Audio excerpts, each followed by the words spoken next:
Thank you so much for that wonderful introduction, and thank you, Gabby and Bryce, for having us. Uh, as Gabby said earlier, we're at Lollisa's home studio, hanging out like we do anyway sometimes, not in the studio, but on a stoop somewhere. Um, and I'm just very excited to be here.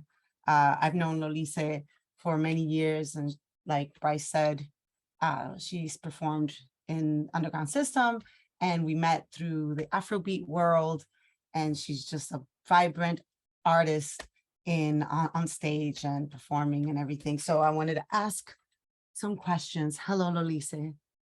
Well, can you tell us a little bit more about your show first? Oh, I have to talk about my show first. Yeah. Well, yes, it's on November 10th at Nublu, the second Nublu 151.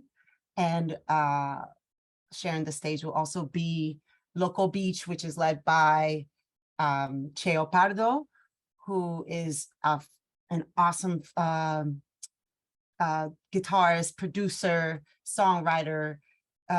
He was in the band Amigos Invisibles, which was one of my favorite bands growing up in Venezuela, and he'll also be DJing, I'm assuming, as DJ Afro.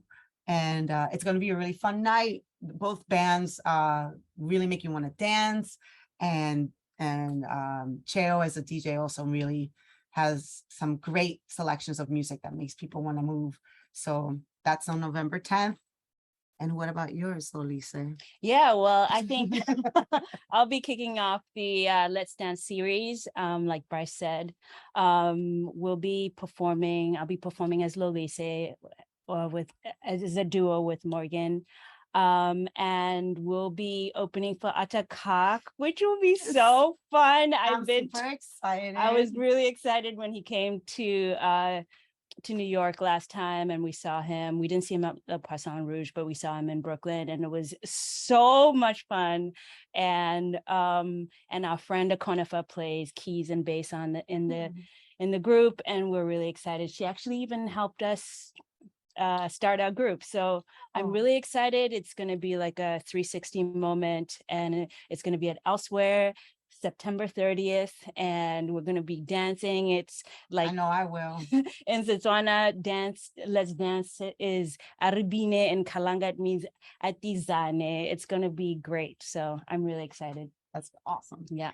Actually, that is a great segue to go into the beginnings of your project, because you were talking about how your friend helped start the group, and I'm just curious to know what got you interested in songwriting and starting to write your own music. Well, I guess I had been secretly writing music even while I was in Underground System, but I wasn't really confident about my music writing skills. Because I'm just gonna say one thing. It would be really, when we were sharing the hotel room, she'd be like, with a little, like, he would like write it down, and I'd be like sleeping, like peeping at. But well, I was trying to be as secretive as possible because I really wasn't confident about writing music. But I think it's after I left Underground System and I had very few bands. I'm in Akoya, and I'm in the Fela band, and sometimes we don't play as often as we did with Underground System. So I was left without music. And so Morgan and I were writing. Morgan Greenstein, who's my co-writer and producer, we had written a few songs and albums worth, which I shared with you. Yep. Which we haven't released yet. But I think it's when the pandemic hit, we suddenly had infinite time, and we were also really bored because we didn't have Netflix or anything yet. So we were writing music, and then it felt like we could just release it and no one could hear it, which was a good thing. Or everybody could hear it, which is also a good thing. So we just continued to write. Yeah. tell me about your process of writing music. How did you get into writing, and how did you get into writing with Underground System? What's your process and everything? Well, I mean, the first song I ever wrote was more like for composition for flute, because I went to school for flute, and my professor at the time, part of the requirement for your graduation recital was you had to write something. I was like, I've never written anything in my life. And I wrote this very simple flute melody thing, but I really liked the process, and I really enjoyed getting to do something of my own, not play other people's music. And after that, when I, was working with Underground System, we first started as a Fela cover band, just loving, obsessed with Fela, anything Fela. I was like obsessed with these polyrhythms and just like how much it makes me want to dance. So we were singing a lot of that stuff. And then afterwards, I was just starting to maybe think of how we can incorporate Afrobeat, but use my own lyrics, and started with writing in Spanish, because I was like, what I felt a little bit more comfortable with than writing something in English. I was like, oh yeah, I don't know, there's something more comfortable about writing in the first two languages that I knew, which was Spanish and Italian. And What was your first song the first song we ever wrote was in Spanish? in Spanish. It was 95 South. Do you remember that one? Yeah. Yeah, 95 South, which was kind of like an homage to the women of my upbringing in Miami and in Panama City. So the route going down to Florida, 95 South. But that one was in Spanish. And then after that EP came out, we wrote Bella Ciao, or rewrote Bella Ciao, and just kept going from there. Even though that's already, a folk song, I wanted to explore more and like writing my own thoughts and express how I feel about what's going on in the world, and how I'm feeling internally about, things going on in our society, and just putting it into lyrics, which is kind of nerve-wracking sometimes, no? Like It is.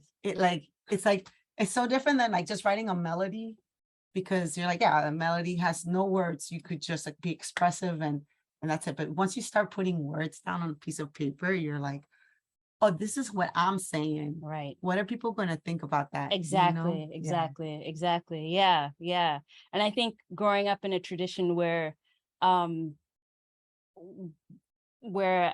you want to be as quiet as possible, and no one really knows your opinion, because you are supposed to be kind of okay with everything that happens around you.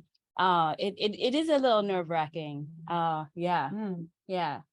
I sang the Booty. Oh yeah, well, I was gonna ask you.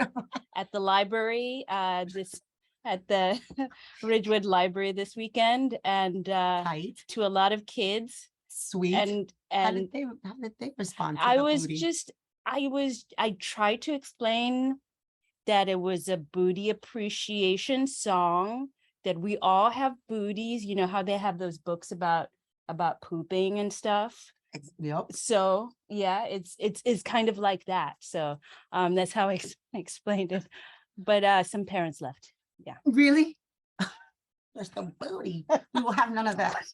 Actually, that's another question I had about, because when I was thinking of things to ask you, I remember you were telling me about the song The Booty, which yours truly's booty makes an appearance in the music video. Yes. I'm just saying. Actually, the last time you were here, we were shooting the Booty music video right in the obvious spot. Literally. Yeah. And my head was in between your legs. It was great. But it's just so interesting, because the song, if you haven't heard it, go check it out. It's called The Booty. Type in The Booty, Lollise on YouTube, and you could see the video and hear the music. But it's got such a catchy beat and what is that, like a synth line?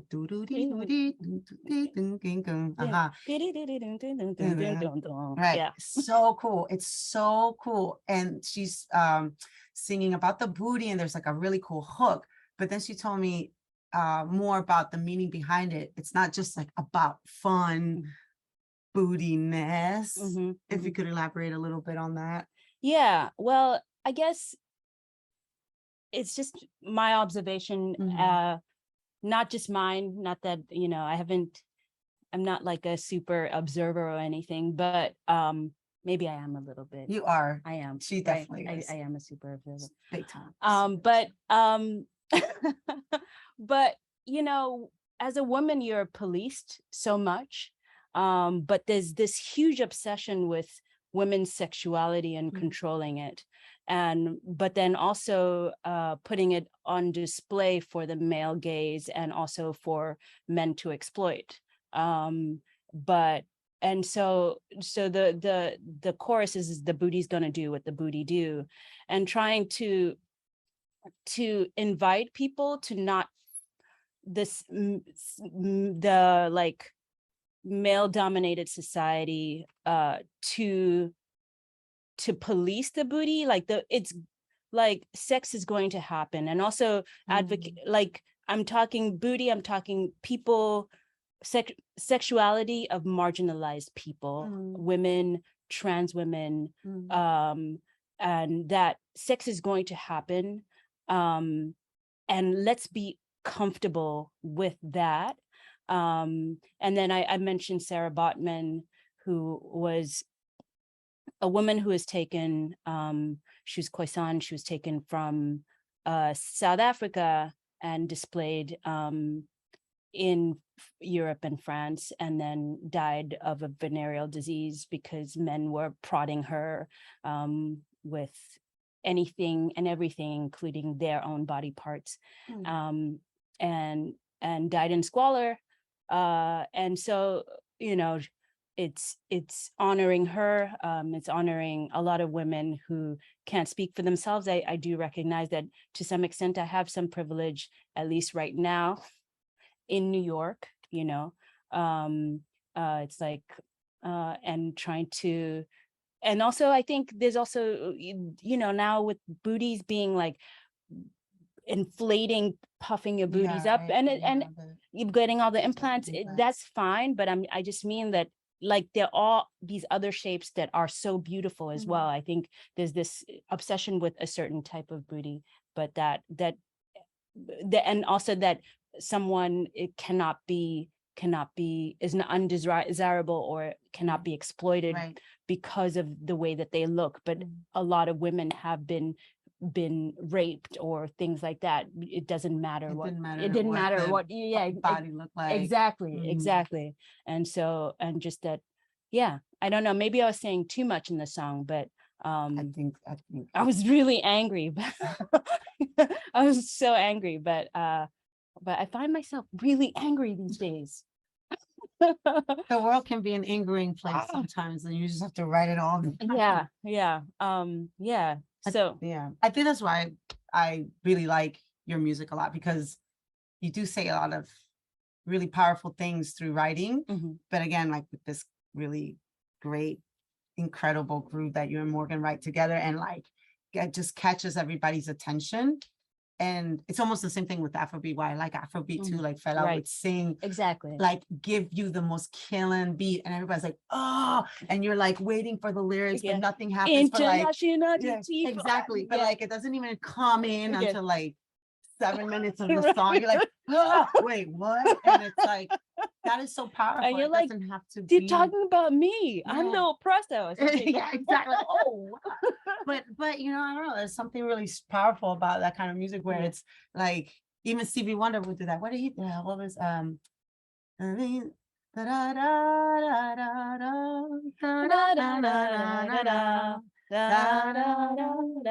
song? It's like the groove is so killing, and then he's like really talking about some realness that's happening in the city, you know. And I think that yeah, I don't know. I think we have a mutual friend of ours, Elena, and we were both like, Lollise is a poet.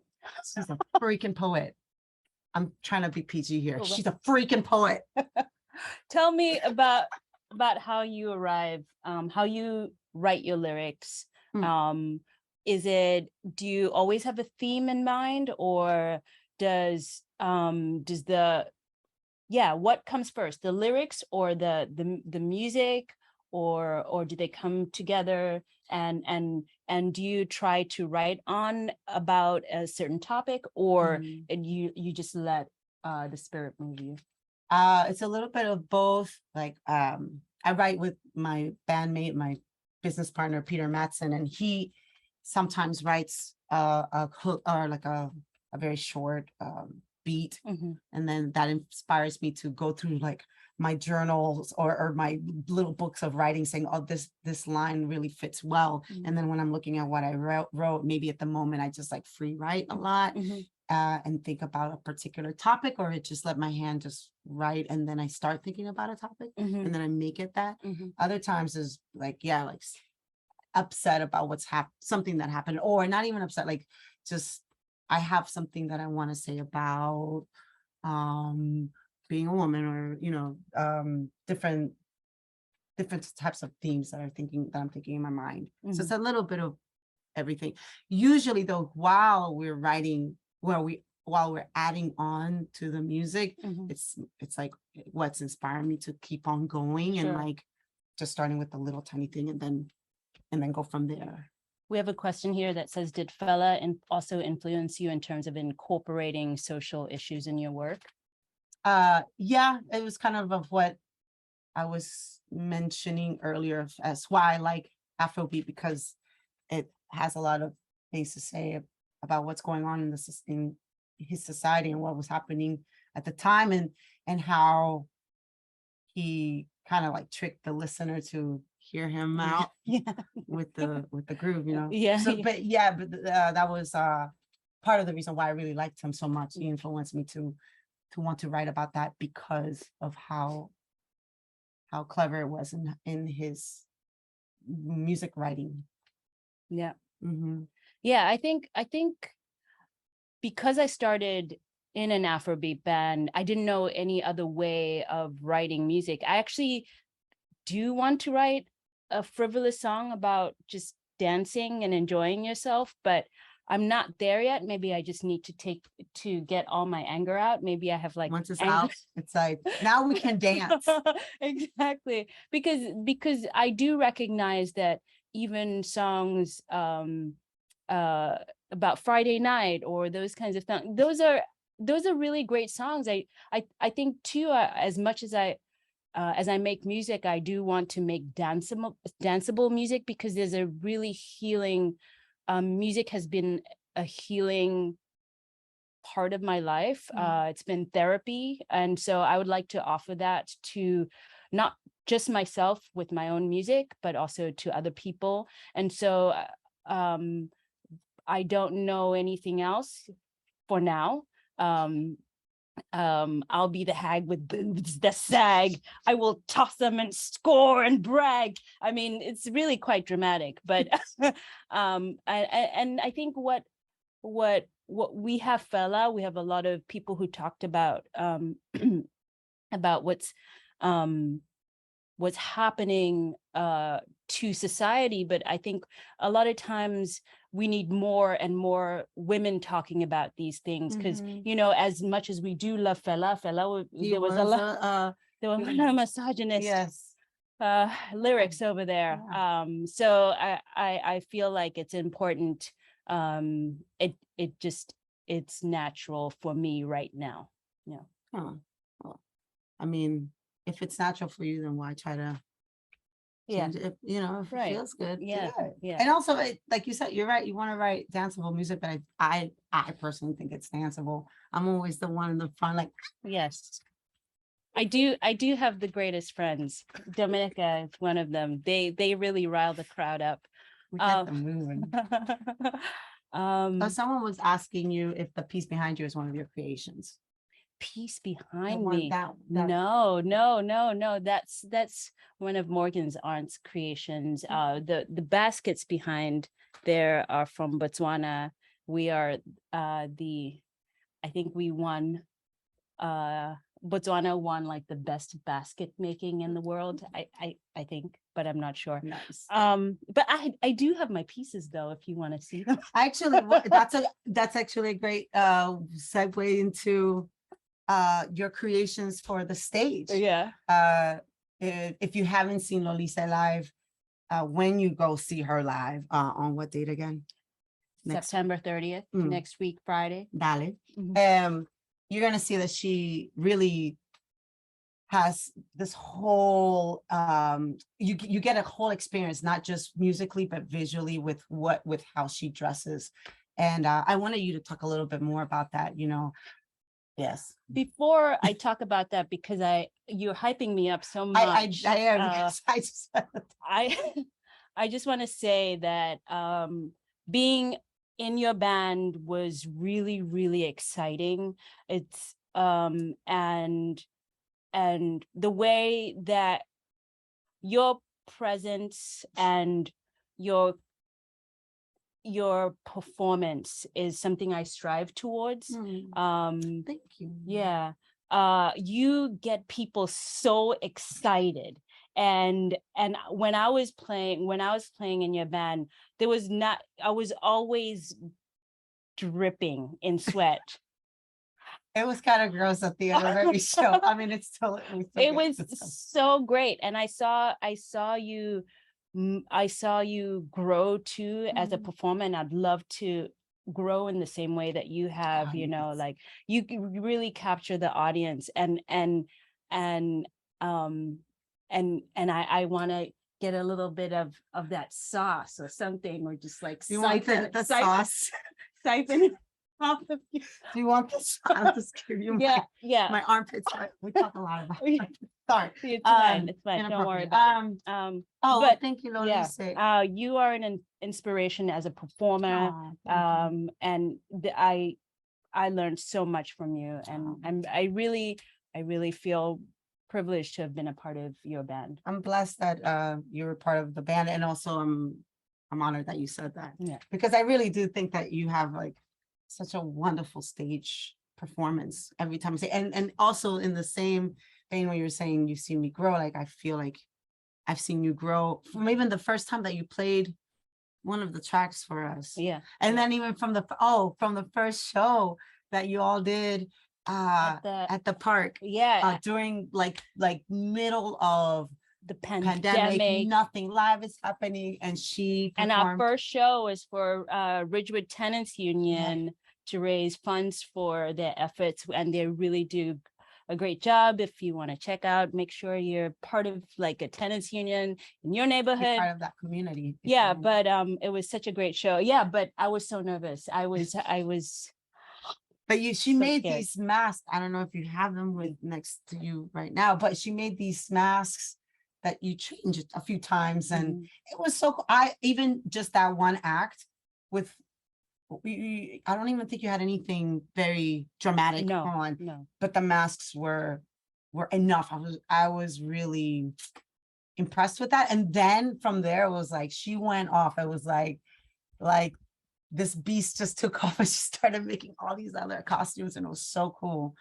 Yeah, actually, yeah. So to your question about your fashion. Yeah. So my costumes, I did them because I felt like I needed something to distract from me, actually. And that's why I wore the masks. I really wanted to hide a little bit, because it was I have really terrible stage fright. And I had a panic attack once right before the album release show, What Are You? For oh really? Yeah, I did not know that. Yeah, I had to be escorted on stage crying, and Morgan had to shove me on stage. But but I wanted to wear these costumes in a way to distract from me performing. And I've scaled back a little. I don't wear the full-on face masks now, but I wear headpieces. And also being a part of your band, I realized that, and other bands, I realized that I would take so much time doing my hair because it was never perfect. And so I wanted to also externalize some of the hairstyles that I want and put them into a headpiece, like something like this, which is using kind of the wrapping technique that we do when we wearing our hair when you grow up. And so it's like now I know. No, Don't no, worry it's about okay. It's okay. that. So this is like using the wrapping technique, and I want it to just have an instant hairstyle, basically. I just want to, sorry, Sure. I want to just preface this with the fact that Lollise is in fashion. So, you know, she's just like this, like clever, like, I don't know, the way you're just like, let's just do this easy. Like, I don't know. It's not easy. But I don't know. I guess you think of ways to make things in that I wouldn't even think of, you know, like, I bet you that's made out of bracelets or something. It's about, Yeah, it's made out of trash, basically, a lot of times, cardboard and wire. Right. And yeah, I made a promise to myself, because I started making a lot of the costumes during the pandemic. I didn't want to buy anything because I wasn't earning anything. So I was just using whatever it is that I had at home. But we have a really great question on by Jennifer Quinton. Yeah, she plays with Alone. Yeah, hey, Jennifer. Any tips for someone starting to learn songwriting? What I can say is that I think sometimes if you take a walk, I found that I have some melodies sometimes, and if you listen to your head, sometimes you are singing something and you don't even know you are. Yeah. And yes. and then and Yeah. so and just I feel like if you just voice it out, whatever it is that you hear, sometimes it feels weird. But and voice notes are my friend. So I sing into my voice note whatever it is that melody, and it could be random. Like and I think there's always something I'm singing, but I just need to be quiet enough to listen to it. And then it's not always good. I mean, rarely. But sometimes you have some gems in there. Yeah. Yeah. What about you? It's almost similar. I like to repeat if I have a line or even a word or two words that I am drawn to, I'll write it down, and then maybe I'll either repeat it. I don't even do it in my head. I like actually repeat it out loud a lot until the next thing pushes me forward, like until the spirit moves me to like say the next thing. Yeah. That's one technique. There's so many different techniques to starting to write music, but or songwriting, but that's been always one that I'm stuck to. I like, because I think because of how I like the use of words with rhythm and just repeating that over and over until something clicks. Is one of the ways I do it. I also, another thing that I do with this, which our friend Metiana does sometimes also, that I notice, is when I'm or when I'm just writing demos, I just mumble things sometimes. If I don't have right now at that very moment an inspiration to a theme or a lyric, I just start going, town, sound, town, town. I'm like, oh, ghost town, searching for a sound, you know, and just listen. We should write that. We should write that song. The like mumble song. Ghost town. Or like, what is it, Shirani? I'm messing up. No one. Okay. Yeah. Sorry. Yeah, it's fine. I'm not. Yeah.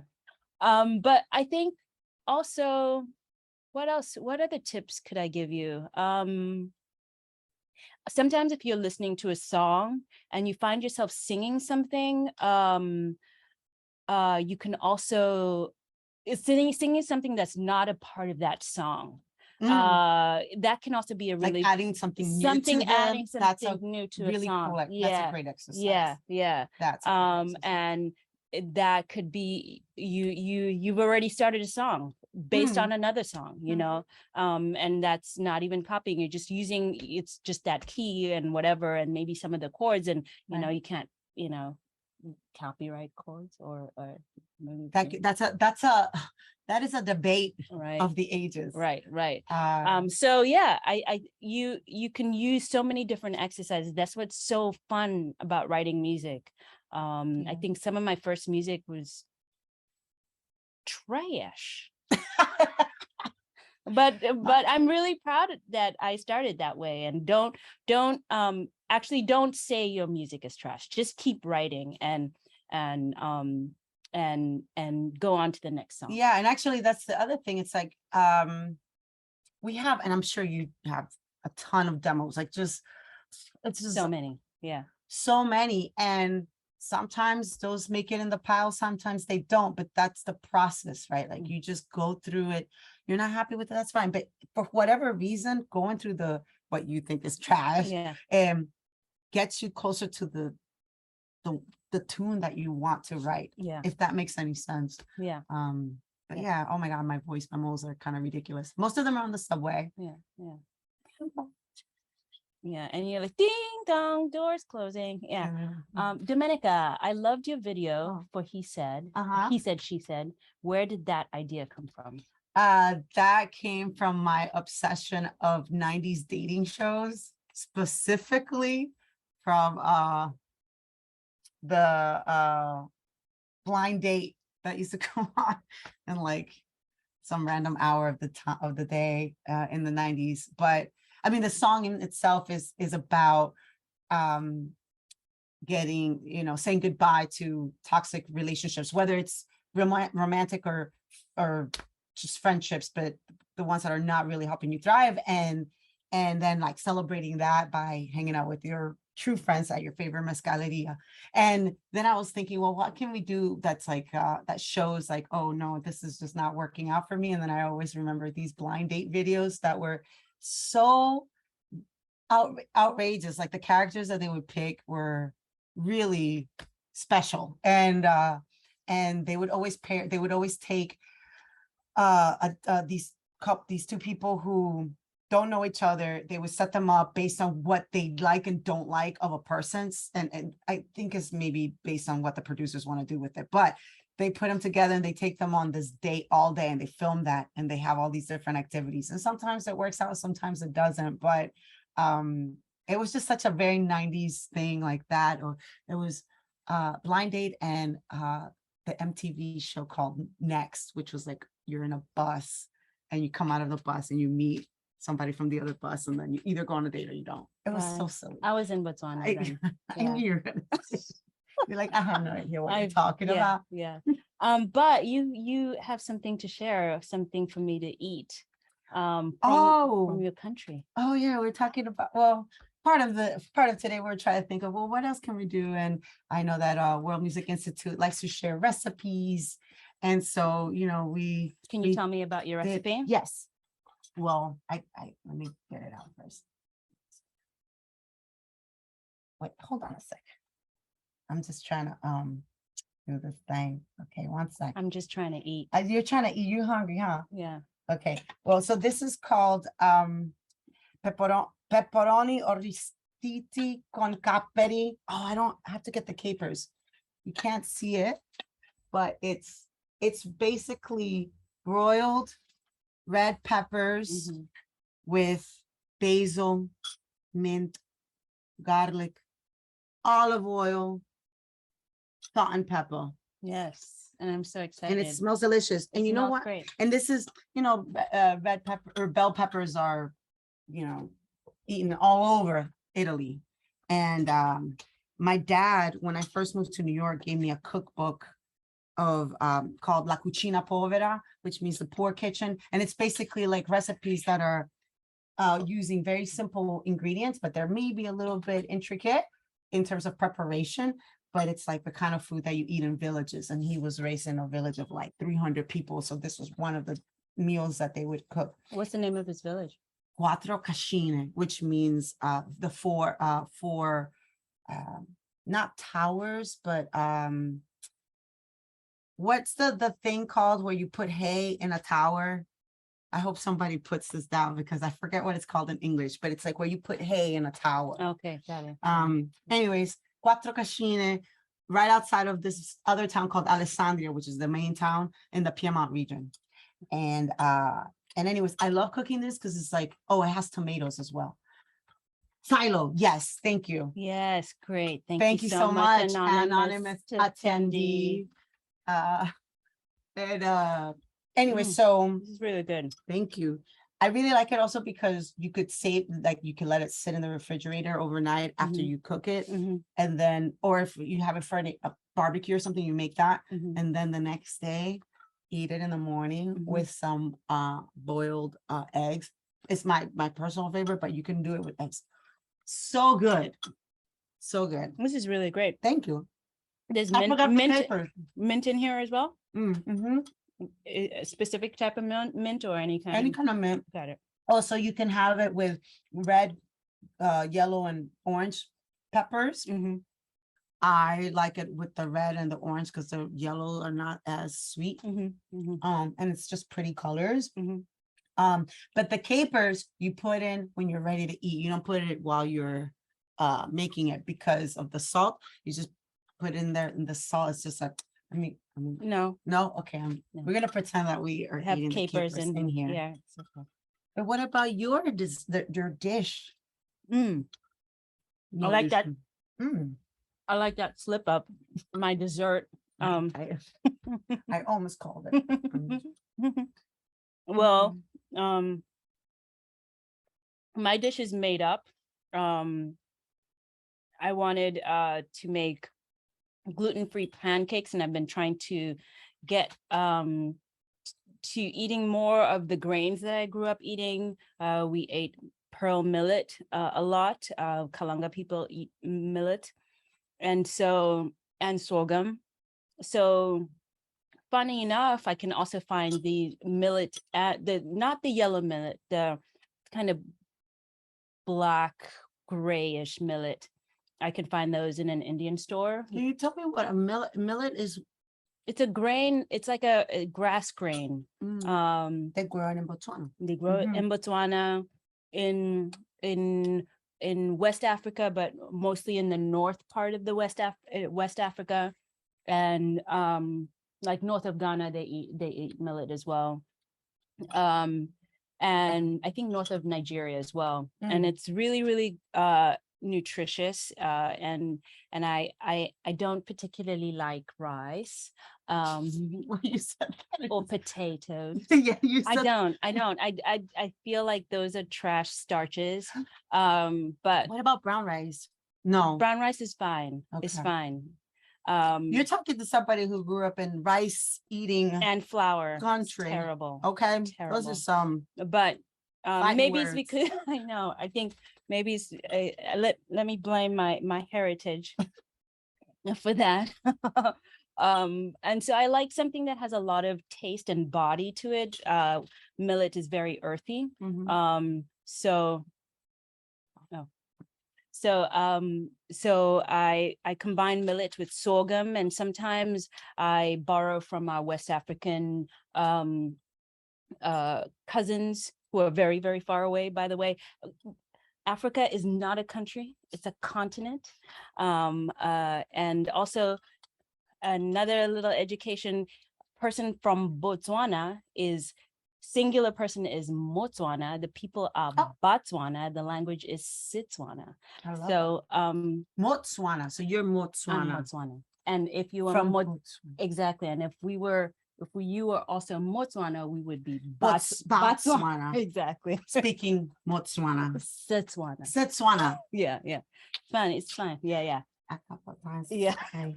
So I wanted to experiment with these grains, and then perfected the recipe. And so this one is a pancake of millet, sorghum, and yam flour that I get at an African store on Broadway. What's it called?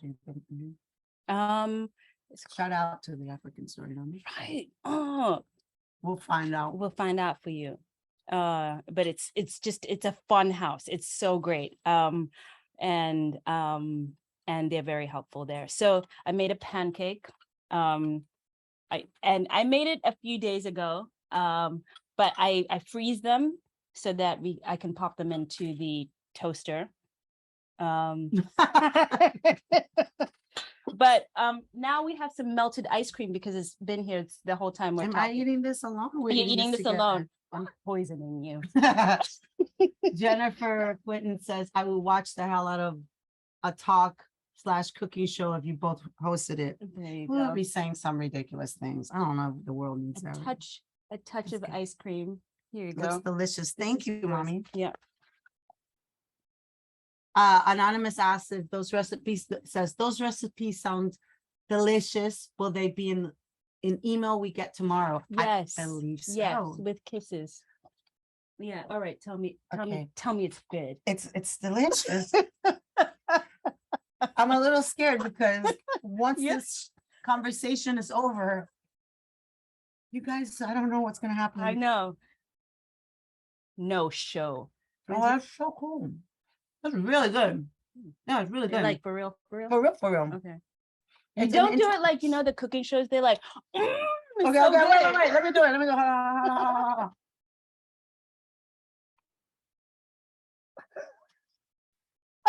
What? Mm. That is delicious. That's how it goes, right? Oh my God. Getting a little out of hand.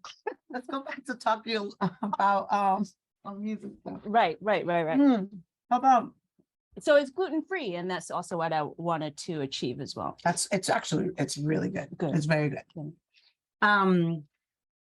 So tell me a little bit about your influences, actually. Right. Because in your music, it's there's it sounds like there's a lot of things happening in there. Right. And I'm assuming maybe it's from both you and Morgan, Yeah. Knowledge of music. And so tell me more about that. Yeah. So I think for this project, the Lollise project, it was important for me to have as much of me infused in it as possible, because nothing lasts forever. So I was afraid, like if I want it to be as much me as possible. So most of the I write a lot of the melodies and the keyboard lines and the bass lines, because if I wanted to collaborate with someone else, I want that to be a through line. Exactly. Yeah. And so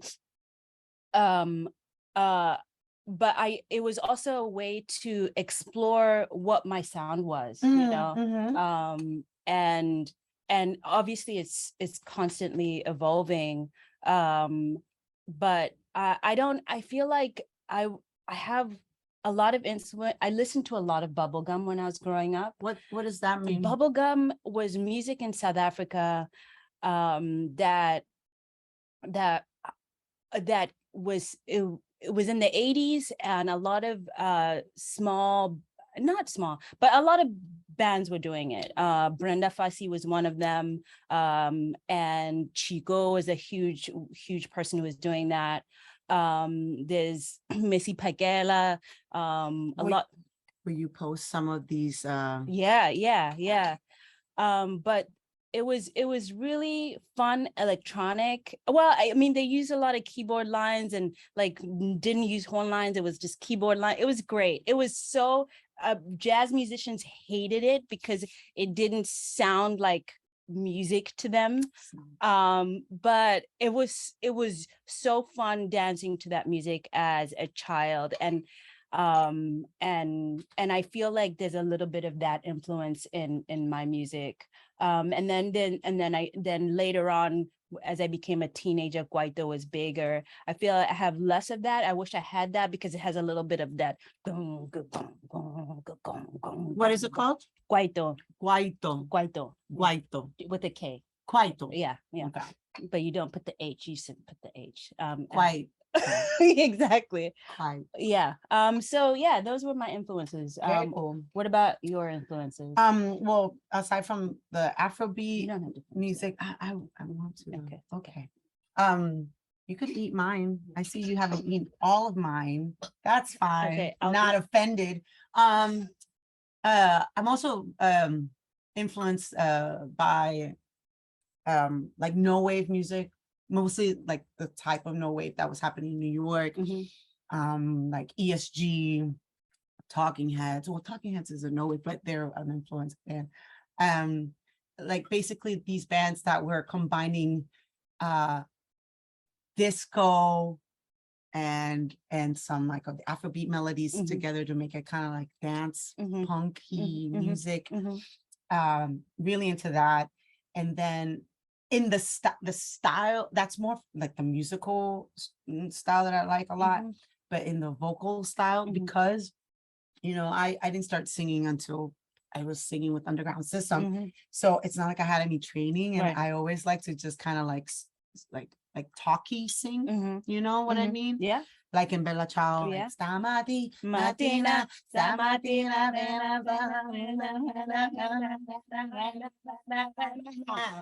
Yeah. and that was actually really much influenced by like Baila Funk, Mhm. where it's like Mhm. kind of rappy, a little bit aggressive, Mhm. but it's like that punky thing, Mhm. I have been exploring a little bit more in like vocal Mhm. styles Mhm. in singing recently. I've been on repeat, just like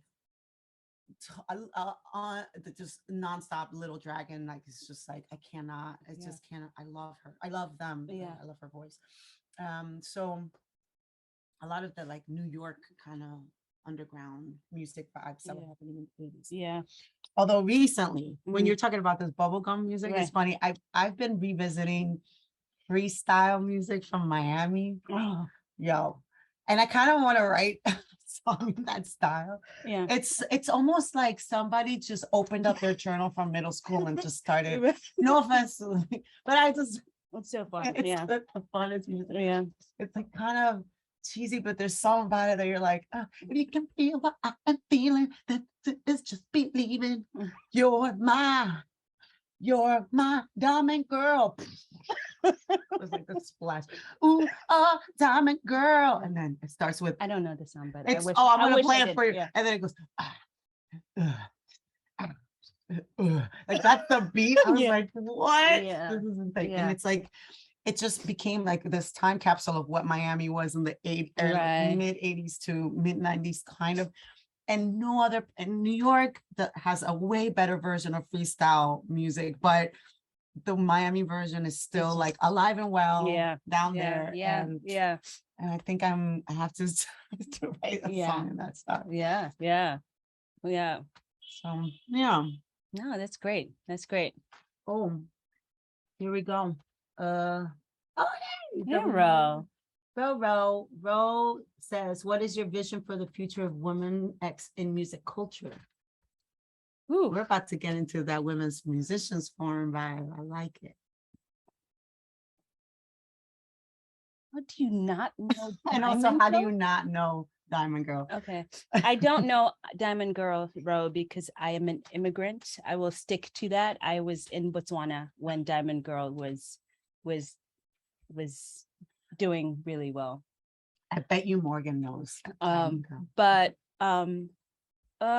what's your vision of the future of women in music? I think that there's going to be more women, like you were saying, like singing more about the things that are happening around them. And even outside of just in the performance, an artist, like I think we talked about this, or we've definitely talked about it in our group of musician friends that we have these kinds of discussions with, but how there's going to be more what's the word, encouragement for having women producer in the background as well, like doing production and sound engineering and anything involved in music that is not on the stage. Right.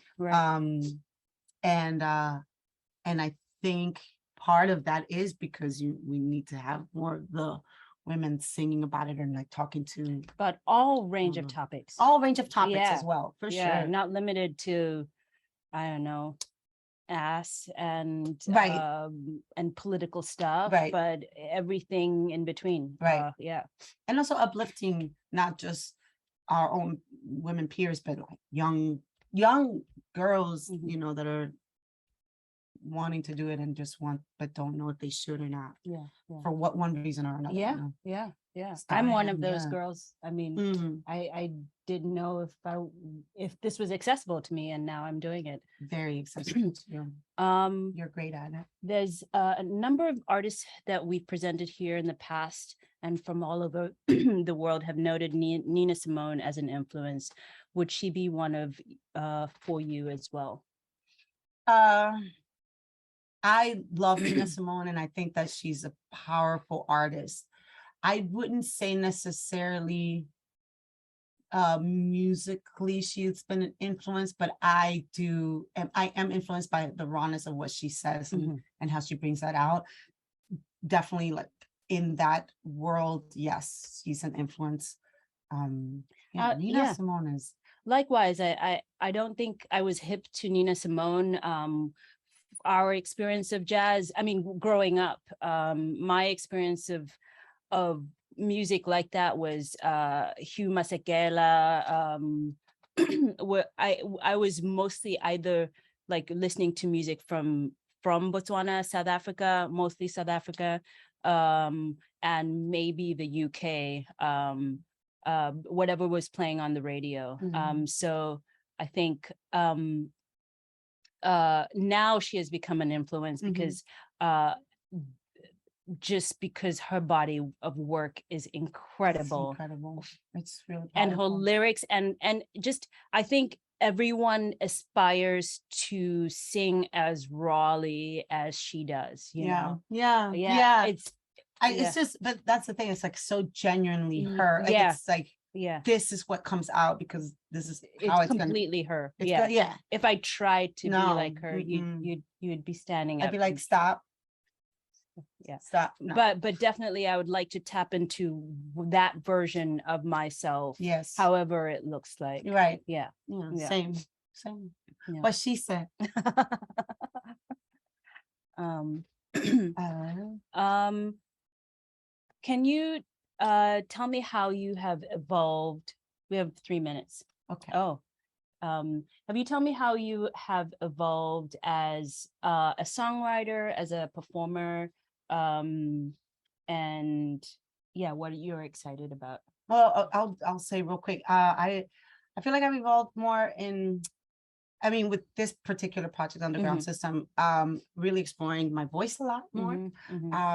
Because like Bryce said, I'm a classically trained flutist, and I used this as my vehicle to see what I can do with the voice. And I think as a performer, I've been more comfortable just doing whatever it is that I want to do on stage without feeling like I'm going to be judged for it. Right.